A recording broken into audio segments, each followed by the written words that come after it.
Повредата на Зоран Тасевски во 80-та минута, кој се здоби со скршеница во пределот на зглобот, ја засени минималната победа на Осогово во дуелот со Енерджијата на табелата Рудар од Пробиштип. Бидејќи на добриот фудбалер на жолто-сините, пролетва ќе мора да отсуства од зелениот терен, можеби до крајот на првенството.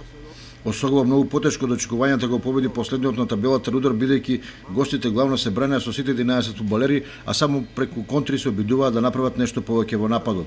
Единствениот гол падна во 58-та минута кога Аксентиев одлично продре по левата страна, нафрли пред гостинскиот гол, што беше доволно Мојсовски со прецен удар со глава да ја затресе мрежата.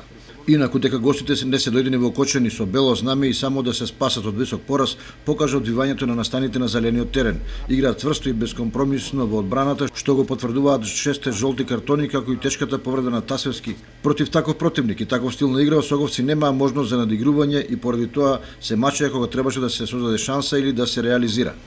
Во 20-тото коло се постигнати следните резултати. Осогово Рудар 1:0.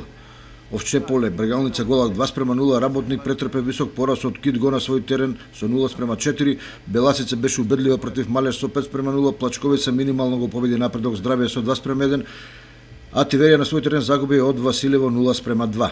На табелата Беласица е прва со 52 бода пред Плачковица со 48. Сега Осогово на трета позиција со 42 бода пред Каменица Саса која има 40 бода и која во ова коло не играше.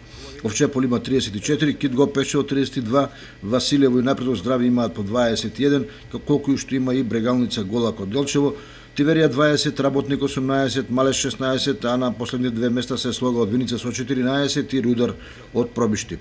Следното 21 коло се игра на 29 март, а Осогово му гостува на Василево, која ова коло победи на гости и покажа дека е во мощна добра форма, што ќе биде дополнителен проблем за жолтосините.